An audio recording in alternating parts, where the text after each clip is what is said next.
Voting in elections. Voting is a form of conventional political participation. Turnout, which we often talk about, is a proportion of the electorate who votes. And the electorate in the United States is anyone over the age of 18, a citizen, and who isn't a felon. The states regulate voting, and some states do allow former felons to vote, but not for federal elections. Voters are more educated and they make more money. Those that do manage to go to the polls, and of those that are educated and make more money, voters are likely to be middle-aged women. The South traditionally has had a lower turnout rate than other sections of the nation. Why is voter turnout so low? In 2008 election, 62% of eligible voters turned out. Most common reason for voting is they simply say they're too busy. Registration sometimes can be an unclear process in some states. Absentee voting can be difficult. It shouldn't be, though.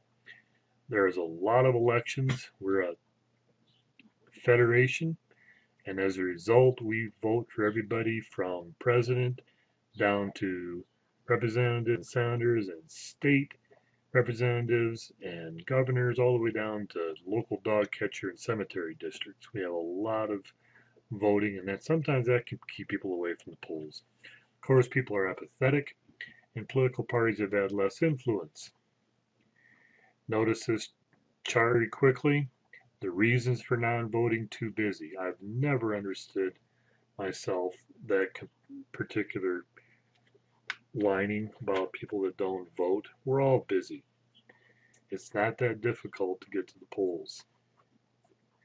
How can we improve voter turnout? Well, some have discussed about making registration and absentee voting easier. State of Wyoming, you can register on the day of an election, so that can't be too difficult. Some have said make election day a holiday. Business people in court fight this. They already give workers, they have to give them by federal law an hour during the day to go vote if they need to. They don't want to lose production by giving another holiday. Strengthen political parties. Well, I doubt if that's going to happen. We're so decentralized and we have so many independent voters. Patterns in vote choice. Democrats largely vote for Democrats if they consider themselves a member of the party. Ticket splitting has increased. More and more people go to the polls and split their ticket between the two major parties. Minorities largely vote for Democrats. Women largely vote for Democrats. The poor, because they feel like voting Democrat is going to help their situation and get more social programs. Liberals largely vote for Democrats and vice versa for Republicans. Prospective and retrospective judgment. Retrospective means that people usually go to the polls and look at what has this candidate or party done for me in the last 2-4 years. And they oftentimes vote with their pocketbook. It's the economy, stupid. The purpose of elections in a republic are to legitimize government, even in authoritarian systems. They'll let the people vote even though they don't have more choice than one party. Try to organize the government, choose issue and policy priorities even by public opinion polls. And the electorate gives winners a mandate, even if a candidate only wins by 2%. They feel like they have a mandate for their policies and what they campaigned on. Types of elections. Primary elections, as you know, can be opened or closed.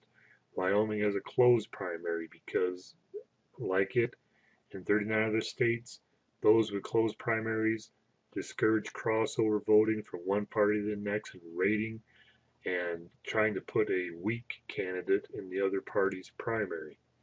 Runoff primaries don't happen very often in the United States, but they are held if no candidate wins a majority.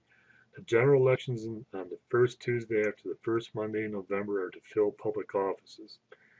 Most states today allow the initiative, the referendum, and the recall to bypass the state legislatures. How do we nominate a president? Delegates to the convention are chosen by election or caucus. I know Iowa has the big caucus. Elections can be winner-take-all or proportional. Most elections are winner-take-all, regardless of whether or not a candidate gets a proportion of a region within an election.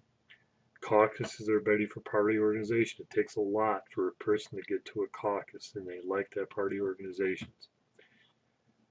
The trend is towards front-loading your campaigns. When you are running for office, try to get into the primary, get the nomination, then get on to the general election. Each party has its own rules about delegates at the party conventions. Democrats no longer subscribe to a unit rule where they had to have so many people from each region.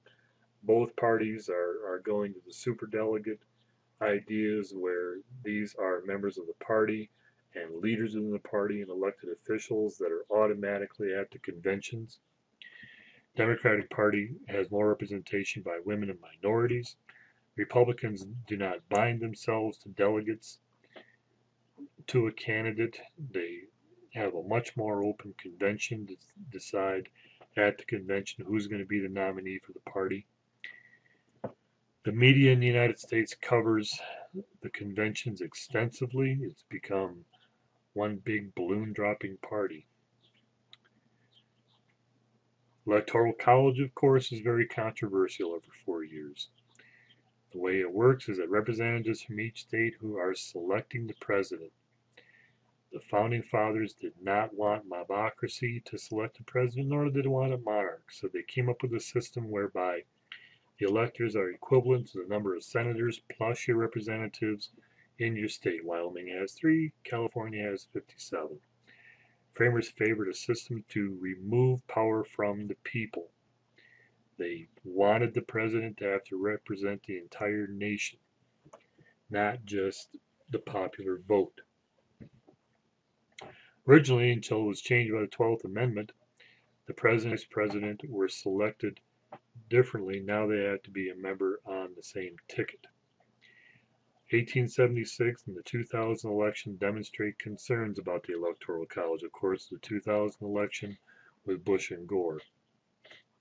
How do you reform the Electoral College? Well, there's been proposals that we simply select the president by popular vote, but if that was the case, the president would represent the more populous areas of the nation, the East and West Coast, and the Midwest around the Great Lakes, and the great empty region of the nation would not be represented.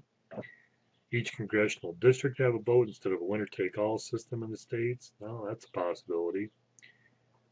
Keep the college and abolish the electors, or at least bind them that they have to vote the way their state does.